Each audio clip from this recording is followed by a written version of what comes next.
প্রধান বক্তার আগমন, প্রধান আকর্ষণের আগমন। নারায়ে তাকবীর। ফুলবাড়ির পক্ষ থেকে শুভেচ্ছা শুভেচ্ছা। নারায়ে তাকবীর।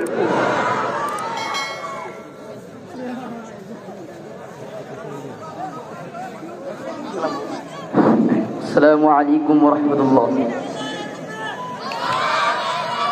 সম্মানিত উপস্থিতি, প্রধান বক্তা আসছে, একটু জোরে বলেন মারহাবা, আরো জোরে বলেন মারহাবা। সম্মানিত উপস্থিতি, এখন আপনাদের সামনে আজকের মাহফিলের প্রধান বক্তা ইতিমধ্যেই মঞ্চে চলে আসছেন। আপনারা যারা এদিক সেদিক আছেন তাড়াতাড়ি মাহফিলের দিকে চলে আসুন। এক্ষণে আপনাদের সামনে মূল্যবান বক্তব্য পেশ করবে আজকের প্রধান বক্তা, শিশু বক্তা। জোরে বলেন মারহাবা। সম্মানিত ভাইরা, প্রধান বক্তা মঞ্চে এসে উপস্থিত হয়েছেন। আপনারা এখনো যারা এদিক সেদিক করে অপেক্ষা করছেন, আপনাদেরকে মাহফিলের দিকে আসার জন্য প্রিয় বগুড়াবাসী, শেরপুরবাসী, আপনারা সবাই কেমন আছেন? আলহামদুলিল্লাহ। বেরাত দাসের কোরআন মাহফিল সৎকাথালিয়া ফুলবাড়ি বাজার আশরাফুল উলুম ইমদাদিয়া হাফিজিয়া মাদ্রাসা লিল্লাহ বোর্ডিং ময়দান। আপনারা সবাই ভালো আছেন তো? আলহামদুলিল্লাহ। সকল প্রশংসা কার? সমস্ত কিছুর মালিককে। আফসোস লাগলো বড়, দুইবার আল্লাহর নামটা নিলাম, কিন্তু সামনের লোকগুলো নিল, পিছের লোকগুলো নিল না। আহারে, আল্লাহ জবান দিয়েছেন আপনাকে আমাকে। হিন্দিতে একটা প্রবাদ আছে, उस जुबा का क्या कीमत जिस जुबा से अल्लाह ताला का नाम नहीं लिया जाता। ওই জবানের কি দাম যে জবান থেকে আল্লাহর নাম বের হলো না, ঠিক কিনা? তাহলে এই যে আল্লাহর নামটা নিলেন, কেউ বললেন কেউ বললেন না, একটু জোরে আওয়াজ করতে পারবেন? আবার বলেন, সমস্ত প্রশংসা কার? পিছের লোকগুলো আল্লাহর নাম নেয় না। আল্লাহ যদি কাউকে জবানটা বন্ধ করে দেয়, কি করবেন? কিছু করার আছে? পিছের লোক মনে হয় আমার আওয়াজই শুনতে পায় না। আপনারা কি আমার আওয়াজ শুনতে পাচ্ছেন? পিছের লোক পাচ্ছেন? আচ্ছা, ঠিক আছে। আবার বলছে, সমস্ত প্রশংসা মালিককে। আসমানের মালিক, জমিনের মালিক, হায়াতের মালিক, মৌতের মালিক, ভালো মন্দ তাকদীরের মালিক, আপনার আমার মালিক, সারা দুনিয়ার মালিক আল্লাহ, সারা জাহানের মালিক আল্লাহ। সেই আল্লাহ আজকে আপনাকে আমাকে মাহফিল এনেছে, নিশ্চয়ই আল্লাহর কোন উদ্দেশ্য আছে, আসলে নাই। দুইটা উদ্দেশ্য থাকতে পারে। প্রথম এক নম্বর উদ্দেশ্য, হয়তো আল্লাহ তাআলা চান আজকের এই মাহফিল থেকে আপনাকে আমাকে হিদায়াত দিয়ে দিতে, ঠিক কিনা? বক্সের সাউন্ড আরো বাড়ান, দুটো বক্সের সাউন্ড বাড়ান, বেশি করে বাড়ান। হ্যাঁ, বাড়ান, দুটো, এই সাইডটা বাড়াবেন, এই সাইডটা বাড়াবেন, যেন আমার কানে আওয়াজ আসে। আরেকটা উদ্দেশ্য আমার আল্লাহ থাকতে পারে। দুই নম্বর উদ্দেশ্য, ওই উদ্দেশ্য হলে আল্লাহ তাআলা হয়তো চান আজকের মাহফিল থেকে আপনার আমার জীবনের সমস্ত গুনাহ খাতাগুলি মাফ করে দিতে। আল্লাহ পাক রব্বুল আলামিন আপনাকে আমাকে কবুল করুক। আর আমরা সবাই ওই জন্য আল্লাহ তাআলার দরবারে সকলে একবার জোরে সোরে শুকরিয়া আদায় করছি, অন্তরস্থল থেকে চিৎকার মেরে বলছি আলহামদুলিল্লাহ। আলহামদুলিল্লাহ বললাম, খুশি হইল কে? আর বেচারা হয়েছে কোনটাই? আল্লাহ শুকরিয়া আদায় করলেন। আল্লাহ পাক রব্বুল আলামিন বলেন, লাইন শাকারতুম লাযীদান্নাকুম ওয়া লাইন কাফারতুম ইন্না আযাবী লাশাদীদ।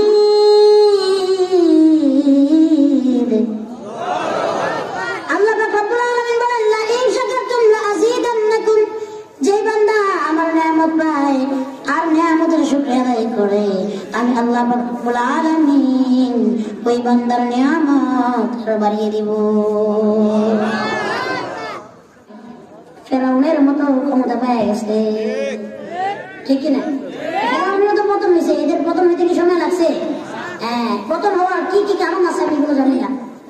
বিশেষ করে একটা কারণ জানি, এই বাংলাদেশের মজদুর আলেম ওলামাদের বক্তব্যের কারণে আজকে পতন হয়েছে।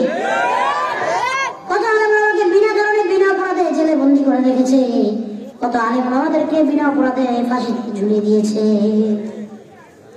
আরে আজকে বড় মনে পড়ে যায় কোরআনের পাখি আল্লামা দিলওয়ার হোসেন সাইদি রাহিমাহুল্লাহর কথা। যদি আল্লামা দিলওয়ার হোসেন সাইদি সাহেব বেঁচে থাকতেন তাহলে এই শেরপুরের জমিনে এসে তাফসীর করতেন। হুজুর আসছেন এই জমিনে, এই এলাকায় আসছে না আগে পরে? আলহামদুলিল্লাহ। আরে কোরআনের পাখির জন্য অন্তরটা ছিঁড়ে যায়। 13টা বছর জুলুমের নির্যাতনের শিকার হয়ে আরে আজকে দুনিয়াতে নাই। আমরা আল্লামা দিলওয়ার হোসেন সাইদি রাহিমাহুল্লাহর জন্য দোয়া করছি, আল্লাহ তাআলা তাকে জান্নাতের আলা মাকাম দান করে দেখে বলছি আল্লাহুম্মা আমিন। তারপরে আরো বিনা কারণে বিনা অপরাধে 4 বছর 5 বছর 10 বছর আলেম ওলামাকে জেলে বন্দী করে রেখেছে। আর মুসলিম আলেমদের ওই চোখের পানি আর আল্লাহর কাছে যে মুসলিম আলেমরা বদদুয়া দিয়েছে, আজকে এই কারণে আলেমদের উপর অত্যাচার করার কারণে এই তাদের পতন হয়েছে। এই জন্য বলবো ভাইরা আমার, এই ভাইদের পিছনে স্লোগান দিয়েছেন সেই ভাইরা আজকে আপনার আশেপাশে নাই, সেই ভাইরা আজকে আপনাদেরকে ফেলে রেখে চলে গেছে। কাজেই যদি এতগুলো সময় আপনারা এই 15-16টা বছর আল্লাহর জন্য টাইমগুলো ব্যয় করতেন, আল্লাহর রাস্তায় যদি এই সময়গুলো দিতেন, এক একজন মানুষ আল্লাহর ওলি হয়ে যেতেন। আল্লাহ তাআলা আমাদের বোঝার তৌফিক দান করুন। সকলে বলছি আল্লাহুম্মা আমিন। এই যে আমরা আলহামদুলিল্লাহ পড়ছি, খুশি হয়েছেন আমার আল্লাহ। আল্লাহ বলেন, বান্দা তুমি যখন আমার শুকরিয়া আদায় করো, লা ইন শাকারতুম লা আযীদান্নাকুম, বান্দা যখন তুমি আমার নিয়ামতের শুকরিয়া আদায় করো, আমি আল্লাহ তাআলা তোমার নিয়ামত বাড়িয়ে দেই। সুবহানাল্লাহ বললেন না? আর যখন তোমরা আমার নিয়ামতের শুকরিয়া আদায় করো না, আবার মাঝে মাঝে নাশুকরি করো, ওয়ালা ইন কাফারতুম ইন্না আযাবি লাশাদীদ, আমি আল্লাহ তাআলা তোমাদের থেকে নিয়ামত ছিনিয়ে নেই এবং জাহান্নামের কঠিন আযাবে তোমাদেরকে নিক্ষেপ করি। নাউজুবিল্লাহ বলবেন না? জান্নাতে যাইতে চাই কারা কারা করে হাত তুলে আল্লাহু আকবার। আল্লাহ আমাদের হাতগুলোকে কবুল আর মঞ্জুর করো না, আমাদেরকে জান্নাতে যাওয়ার তৌফিক দান করো। সকলে বলছি আল্লাহুম্মা আমিন। সবাই কিন্তু জান্নাতে যেতে চায়, জাহান্নামে কিন্তু কেউ যেতে চায় না, চাই কি না? সবাই জান্নাতে যেতে চায় না? আরে জান্নাতে যাইতে গেলে জান্নাতে যাওয়ার কাজটা করতে হবে, ঠিক কিনা? আপনার আমার যে নেক আমল, এই নেক আমল যদি পাল্লায় মাপ দেওয়া হয়, আমার মনে হয় না এখানে আমি সহ আমরা কেউ জান্নাতে যেতে পারবো।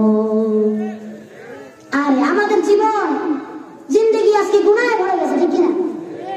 গুনাহ করতে করতে আমাদের নফসের ভিতরে গালি পড়ে গিয়েছে, দুনিয়ার মহব্বতে বড় পাগল হয়ে গিয়েছি, আল্লাহকে ভুলে গেছি। আল্লাহ বলে, বান্দা তোমাকে আমি দুনিয়ায় পাঠাইলাম আমার একটা উদ্দেশ্য, এই উদ্দেশ্য হলো ওয়ামা খালাকাতুল জিন্না ওয়াল ইনসা ইল্লা লিয়াবুদুন। আল্লাহ বলে, ওয়ামা খালাকাতুল জিন্না ওয়াল ইনসা ইল্লা লিয়াবুদুন, আমি দুনিয়াতে মানুষকে আর জিনকে সৃষ্টি করেছি আর পাঠিয়েছি একমাত্র আমি আল্লাহর ইবাদতের জন্য, একমাত্র আমি আল্লাহর গোলামির জন্য। আর আজকে আমরা দুনিয়ায় এসে সেই আল্লাহকে ভুলে গিয়েছি যে আল্লাহ আপনাকে আমাকে মায়ের থেকেও বাপের থেকেও বেশি ভালোবাসে। আল্লাহ সারা দুনিয়াটা বানাইছেন কয়দিনে জানেন? মাত্র 6 দিনে। কয়দিনে? আপনার আমার মতো এক ফোঁটা নাপাক পানির মানুষ আল্লাহ পাক রব্বুল আলামিন কয়দিনে বলেন জানেন? 10 মাস 10 দিন সময় নিয়ে। সুবহানাল্লাহ কইলেন না?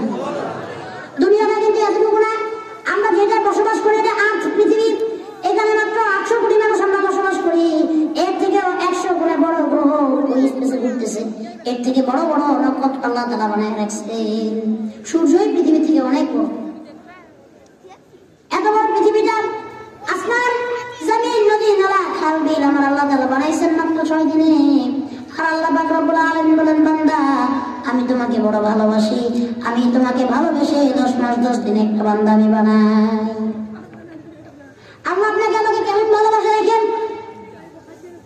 আজকে আমরা গুনাহ করে পার পেয়ে যাই, আল্লাহ যদি সাথে সাথে আমাদেরকে শাস্তি দিতেন কি অবস্থাটাই না আমাদের হতো। আরে আজকে যারা সুদ খায় তাদের কপালে যদি আল্লাহ লিখে দিত সুদখোর, রাস্তায় হাঁটতে পারতেন, মুখটা লুকিয়ে লুকিয়ে রাস্তায় হাঁটতে হতো। আজকে যারা গোপনে জিনা করে যাচ্ছে তাদের আল্লাহ যদি তাদের কপালে লিখে দিত জিনা, যে নামাজ পড়ে না তার কপালে যদি আল্লাহ লিখে দিত বেনামাজি, যে আল্লাহকে মানে না আল্লাহ যদি তার কপালে লিখে দিত কাফের, আপনার আমার সমাজে চলা বড় কষ্ট হয়ে যেত। আজকে হয়তো আপনি দেখতেছেন আমাদেরকে, আমাদের মাথায় বড় টুপি, বড় পাগড়ি, পরনে বড় জুব্বা, আমাদের আসলিয়ত গুলো যদি মানুষের সামনে চলে আসতো, মানুষ আমাদেরকেও ভালোবাসতো না, ঠিক কিনা? কিন্তু আল্লাহ দেখেন আমাদেরকে কত ভালোবাসে, কত দয়া করে, মায়া করে, কত মহব্বত করে। আল্লাহ বলে, বান্দা তুমি একবার গুনাহ করে ফেলেছ, দুইবার গুনাহ করেছো, বান্দা তুমি আমি আল্লাহর কাছে মাফ চাও আর তওবা করো, আমি আল্লাহ তোমাদের মাফ করে দিব। আল্লাহ বলেন, এই বান্দা গুনাহ করেছো, এই গুনার জন্য শাস্তি দিবে। হ্যাঁ, শাস্তি আপনার আমার হবে, কিন্তু যদি আগে আগে তওবা করে নিজের জীবনকে শুধরে দিতে পারি, আল্লাহ তাআলা আপনাকে আমাকে মাফ করে দিবে। সুবহানাল্লাহ বললেন না? আপনার কি কষ্ট হচ্ছে? এবার আসেন, দুনিয়াতে আল্লাহ তাআলা পাঠাইলেন ইবাদত করার জন্য। দুনিয়ার মনে পড়ে আল্লাহকে ভুলে গেছি। আল্লাহ কত ভালোবাসে, কত মহব্বত করে। আমরা কত গুনাহ করি, এত গুনাহ করার পরেও যদি আল্লাহর কাছে একদিন ঠিক মতো মাফ চাইতে পারি, আর সেই দোয়াটা যদি কবুল হয়ে যায়, আল্লাহ বলে, বান্দা আমি তোমার জীবনের সমস্ত গুনাহ খাতাগুলি মাফ করিয়া দিব। আল্লাহ তাআলা বান্দাকে নৈরাশ করেন না।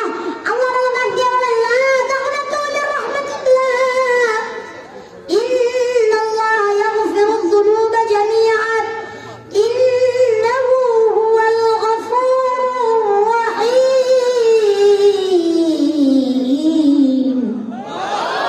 আল্লাহ তাআলা বলেন, লা তাকনাতু মির রাহমাতিল্লাহ, বান্দা আমার রহমত থেকে নৈরাশ হও না। ইন্নাল্লাহা ইয়াগফিরুয যুনুবা জামিআন, আমি আল্লাহ নিশ্চয়ই তোমাদের মাফ করে দিব। ইন্নাহু হুয়াল গফুরুর রাহিম, আমি আল্লাহ তো বড় ক্ষমা, আমি আল্লাহ তো বড় দয়াশীল, আমি আল্লাহ বড় ক্ষমাবান। এই জন্য আল্লাহর কাছে দুই ফোঁটা চোখের পানি ফেলাইয়া আল্লাহকে একবার ডাক দিবেন, চিৎকার করে বলেন তো আল্লাহ। আরেকবার ডাক দিয়ে বলেন আল্লাহ। আর তুই যাও রে আল্লাহ, আমরা তো বড় গুনাহগার, আমাদের হাত দুই চাপতে দেখতেছেন আল্লাহ, আপনি নিশ্চয়ই আমাদের দিকে তাকায় আছেন, আমাদের সকল জিন্দেগীর গুনাহ খাতাগুলি মাফ কইরা দেন। এই জন্য আল্লাহ বলেন, বান্দা আমার রহমত থেকে নৈরাশ হও না, আমি আল্লাহ তাআলা নিশ্চয়ই তোমাদের মাফ করে দিব। কিন্তু আল্লাহ আজকে এমন অবস্থা আমাদের হয়ে গেছে, আল্লাহর কাছে আমরা মাফ চাই না, আল্লাহর কাছে আমরা হাত দুইটা উঠাইয়া দুই ফোঁটা চোখের পানি ফেলাইয়া মাফ চাই না।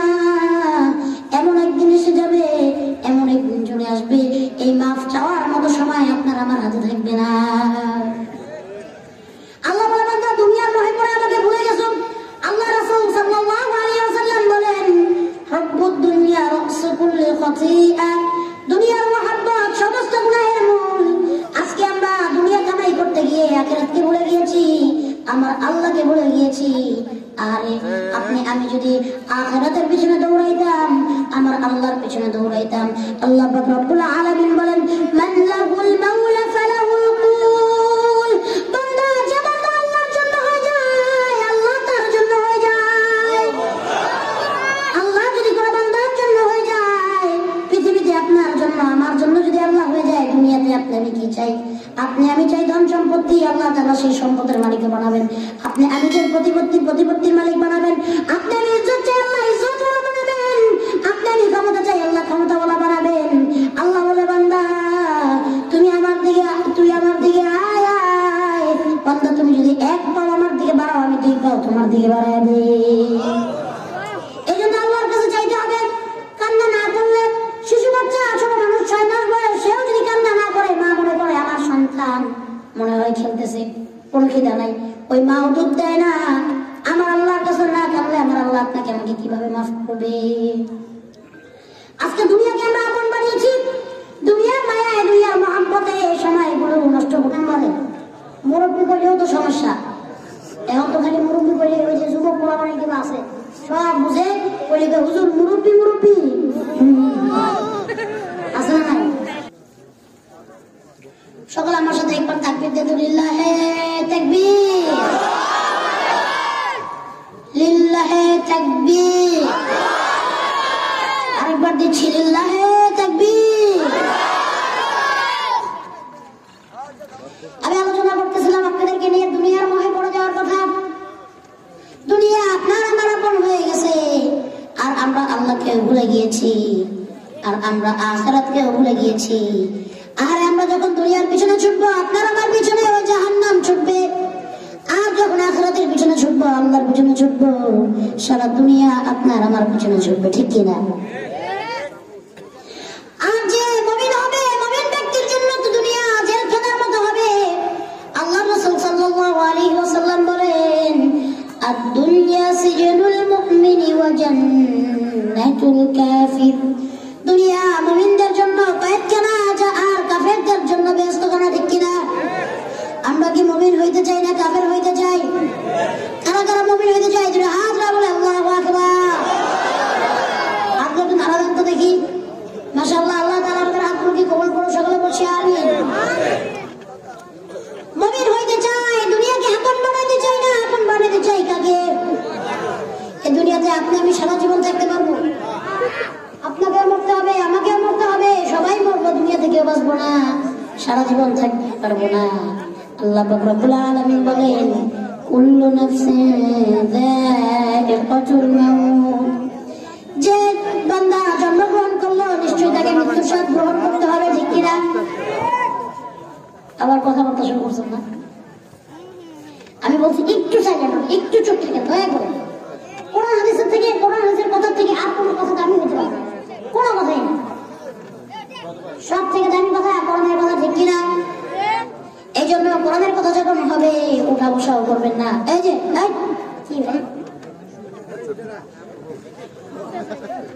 যত বসলাম পাইখানা কি আপনাদের ওয়াজে বসলেই ধরে? চার দোকানে দিয়ে সারাদিন বই হবে, সিগারেট আর বিড়ি খান আর চা খান, তখন তো বসলাম পাইখানা আসে, ঠিক কিনা? আমি কথা বলবো না, শেষ করে দিব। বলেন, মৃত্যু আপনার আমার আছে না নাই? মরতে হবে কি হবে না? আমরা চুপ থাকি, মাংস আমাদের না যায়, চুপ থাকি সে নাজাত পায়। আল্লাহ কবুল করুক, সকল করছে আমিন। এবার আসেন, দুনিয়াতে আপনারও মরতে হবে, আমারও মরতে হবে। আরে মৃত্যুর সময় যখন হয়ে যাবে, গুনাহগারের মৃত্যুটা বড় কঠিন কঠিন মৃত্যু হবে, ঠিক কিনা? যারা নেককার আছে তাদের মৃত্যুটা বড় সহজ হবে, আর যারা বেঈমান তাদের মৃত্যুটা বড় কষ্টের হবে। এই দুইটা মৃত্যুর কথা আমি আপনাদেরকে বলে দিচ্ছি। নেককারের মৃত্যু কেমন হবে? নেককার যখন মরবে, সব থেকে ভালো খুশির খবর, নেককারের মুখে কালিমা জুটবে। সুবহানাল্লাহ বললেন না? নেককারের মুখে মৃত্যুর সময় কালিমা জুটবে, সে পানিও খাইতে পারবে, পানিও জুটবে, সে তওবা করতে পারবে, তার এই সমস্ত কাজগুলো নেককার পাবে।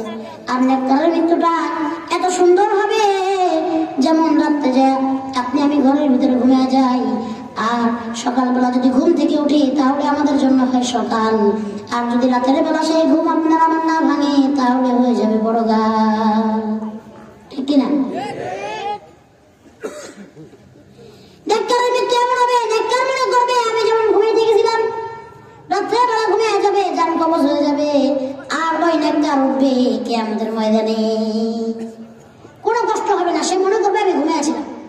তার ভিতরে কি হবে? তার জান কবজ হয়ে যাবে। আর দেখেন বেঈমানের মৃত্যুটা কত কঠিন। বেঈমানে এত সহজে মৃত্যু পাবে না। বেঈমান যখন মরবে তার মুখে কালিমাও জুটবে না, সে পানিও খাইতে পারবে না মরার সময়। বেঈমানের মৃত্যুটা তো যন্ত্রণা হবে, যখন হায়াত নামক গাছ থেকে আপনার আমার নামের পাতাটা পড়ে যাবে। আজরাইল যখন হাজির হয়ে যাবে, আপনি আমি পলাইতে পারবো কোথাও? আমেরিকা যায় পলাইলে আজরাইল মনে হয় আমেরিকা চিনে না, আজরাইল মনে হয় ইউরোপ চিনে না, আজরাইল মনে হয় পানির নিচে ঢুকতে পারবে না, চিনে না। আজরাইল মনে হয় 70 হাত মাটির নিচে পড়া গেলে সেইখানে পারবে না। আল্লাহ তাআলা ঘোষণা দেন আর জানিয়ে দেন, আইনামা তাকুনু ইউদরিকুমুল মাউত ওয়ালাউ কুনতুম ফি বুরুজিন মুশাইয়াদা। আল্লাহ রাব্বুল আলামিন বলেন, যখন তোমার মৃত্যুর সময় হয়ে যাবে, আজরাইল যখন তোমার জন্য হাজির হয়ে যাবে, বান্দা তুমি পৃথিবীর কোথাও পড়ে তুমি পার পাবা না। তুমি যদি মজবুত কেল্লা বানায় তার ভিতরে অবস্থান করো, আজরাইল সেখান থেকে তোমার জান কবজ করে ফেলবে। তুমি যদি আমেরিকা চলে যাও, তুমি যদি আসমানের উপরে চলে যাও, তুমি যদি জমিনের নিচে 70 হাত গর্ত করে চলে যাও, তুমি যেখানে দেখবে আজরাইল তোমাকে ওইখান থেকে ধরে নিয়ে আসবে। বেঈমানের মৃত্যুর সময় আজরাইল যখন সামনে আসবেন, আজরাইলের রূপ বেঈমানের জন্য এত ভয়ানক হবে, বেঈমান আজরাইলকে দেখার সঙ্গে সঙ্গে বেঈমানের জবান বন্ধ হয়ে যাবে। বেঈমান আজরাইলকে দেখে এমন ভয় পাবে, ভয়ের ছোট জবান বন্ধ হয়ে যাবে। আজরাইলকে দেখার সাথে সাথে বেঈমানের এমন মনে হবে তার ভিতরে কলিজা গুর্দা ফেফসা যা আছে ভিতরে সব গলে যাবে, মৃত্যুর আগেই একবার মৃত্যুর মতো অবস্থা হয়ে যাবে। বেঈমান মরার সময় পানি পাবে না, বেঈমানের মরার সময় চোখ দুটো এমন বড় বড় হয়ে যাবে মনে হচ্ছে এই চেহারা থেকে চোখ দুটো বের হয়ে যাবে। আর এমন ভয় পাবে বেঈমান সব থেকে বেশি কষ্ট পাবে যখন আজরাইল ওই বেঈমানের এই রুহুর গোড়ায় হাত টানবে। সে চিৎকার দিতে চাইবে কিন্তু আজরাইলকে দেখার সাথে সাথে সে তো জবান বন্ধ হয়ে গেছে, কথা বলতে পারে না। যদি ওই বেঈমানের চিৎকার তার জান কবজের সময় যে চিৎকার সে মারবে ওই চিৎকার যদি দুনিয়ার মানুষ শুনতে পাইতো আসমান জমিন সহ কাঁপা শুরু করে দিত, দুনিয়ার মানুষগুলা সব পাগল হইয়া যাইত। কত ভয়ানক, কত কষ্ট, কত যন্ত্রণা। মিসাল দেওয়ার জন্য বলা যায় ওই বেঈমানকে যদি কিয়ামতের ময়দানে আল্লাহ তাআলা বলেন তুমি তো দুনিয়াতে অনেক গুনাহ করেছো, তোমাকে আরেকবার সুযোগ দেই, যাও দুনিয়াতে আর নিজের গুনাহগুলি মাফ করার চেষ্টা করো, আবার নেক আমল করো। বেঈমান বলবে আল্লাহ আমি যদি দুনিয়াতে আবার যাই তাহলে কি আমার আবার মৃত্যু হবে? আল্লাহ বলবেন হ্যাঁ। এবার বেঈমান বলবে আল্লাহ যদি আমার মৃত্যু হয় তাহলে কি আমি যে মৃত্যুর যন্ত্রণা এইবার অনুভব করেছি ওই একই রকম ভাবে মৃত্যুর যন্ত্রণা অনুভব হবে? আল্লাহ বলবেন হ্যাঁ। বেঈমান বলবে আল্লাহ আর দুনিয়ায় যেতে চাই না, আমার পাপের কারণে আমাকে জাহান্নামে দিয়ে দেন, কিন্তু ওই মৃত্যুর যন্ত্রণা ওই জান কবজের যন্ত্রণা আরেকবার সহ্য করার মতো ক্ষমতা আমার নাই। চিন্তা করো কত কষ্ট। এবার বললাম নাকি ইমানদারের মৃত্যু চাই না বেঈমানের মৃত্যু? আল্লাহ তাআলা আমাদের ইমানদারের মৃত্যু দিয়ে দেখ, বেঈমান থেকে আমাদের হেফাজত করুন। সবাই বসে আল্লাহুম্মা আমিন।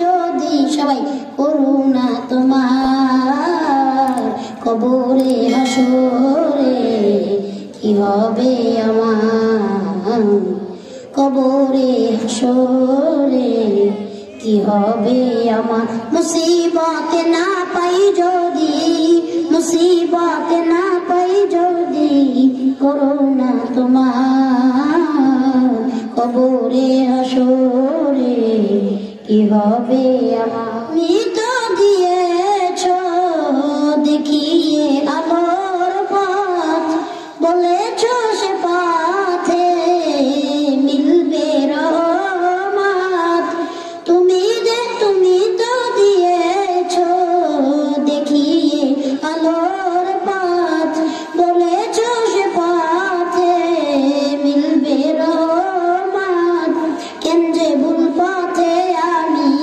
কেন যে ভুল পথে আমি করলাম জীবন পার, কবরে হাসরে কি হবে আমার, মুসিবতে না পাই যদি, মুসিবতে না পাই যদি করুণা তোমার কবরে হাসরে কি হবে আমার, কবরে হাসরে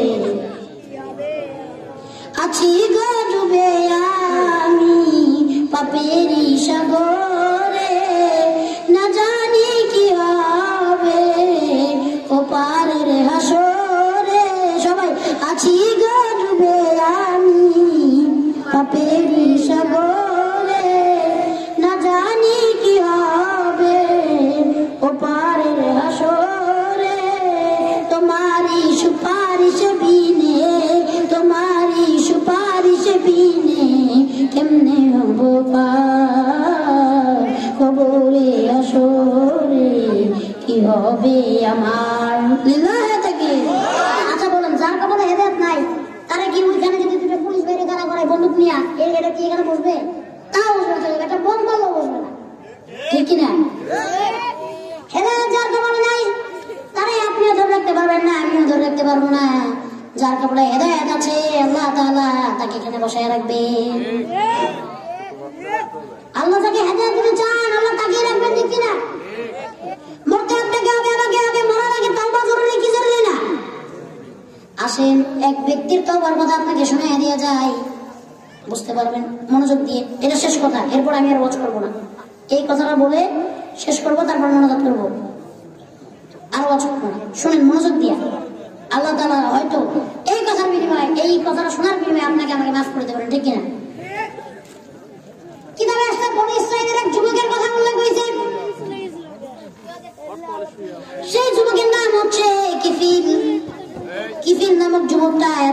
ছিল, এমন কোনো গুনাহ নাই সে করতো না।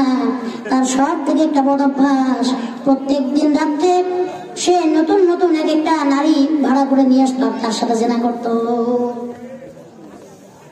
প্রতি সময় অনুযায়ী একটা নারীকে সে ভাড়া করে নিয়ে আসলাম জিনা করার জন্য। আরে বনে ইসরায়েলের মানুষেরা কিফিলকে দুই চোখে সহ্য করতে পারতো না।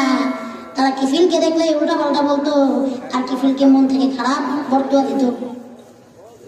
সে কিফিল এত খারাপ ছিল, একদিন এক নারীকে, সুন্দর এক নারী, ওই সময় টাকায় 7 দিরহাম দিয়ে ভাড়া করে নিয়ে এসেছে জিনা করার জন্য। 7 দিরহাম এই সময় একটা টাকা হলে কয়েকশো কোটি টাকার উপরে হবে, এত দাম ছিল দিরহামের। ওই সময় একটা 7 দিরহাম দিয়ে ভাড়া করে নিয়ে আসছে। যখন জিনা করতে যাবে কিফিল রুমের ভিতরে ঢুকছে, সেই নারী রুমের এক কিনারে বসে হাউ মাউ করে চিৎকার দিয়ে কান্নাকাটি শুরু করে দিয়েছে।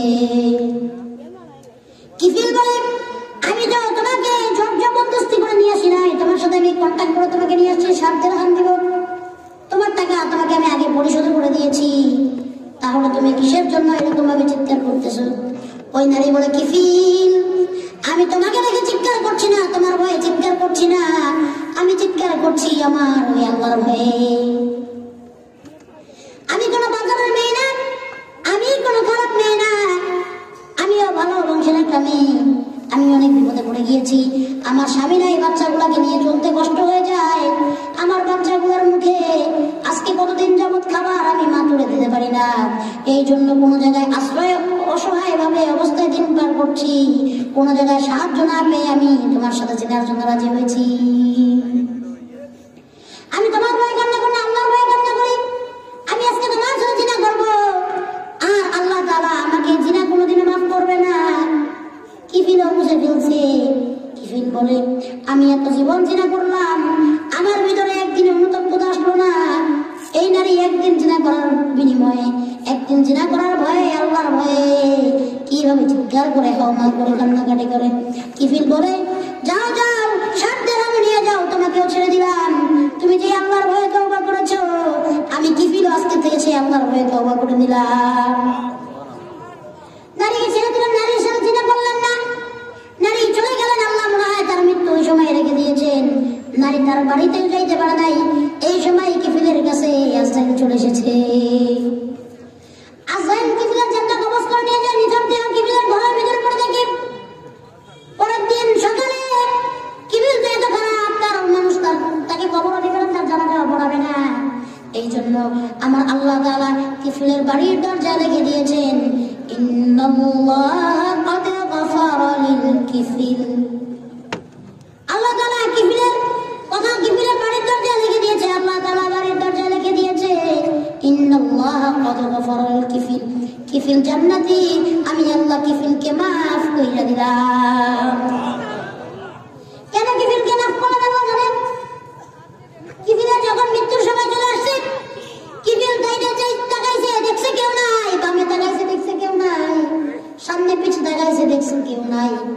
তখন কিফিল আল্লাহর দিকে তাকায় বলছে, আল্লাহ এখন তো আমার আর কেউ নাই, একমাত্র তুমি আছো, আল্লাহ আমাকে তুমি মাফ কইরা দাও।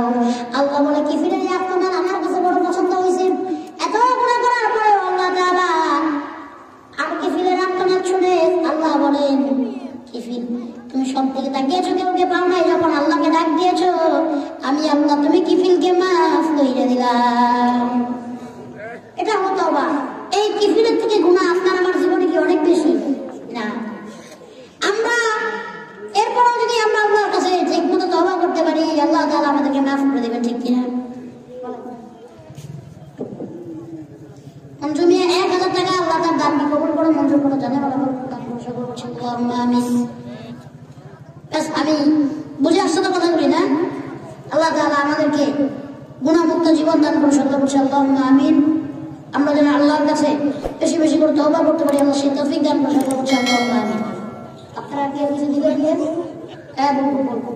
আপনারা আর কিছু দিলে দিয়ে, না দেন না দেন, আমি কথা শোনাবো আপনাদেরকে। হ্যাঁ কি কয়? এতক্ষণ কি কইলাম?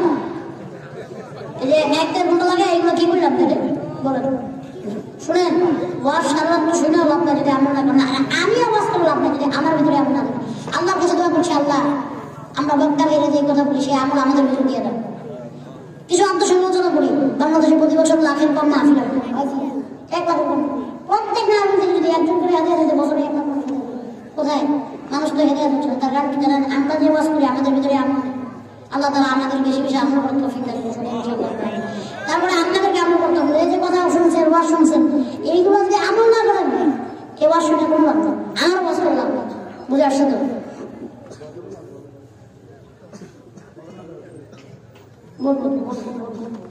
যুবকরা আছে আসেনি?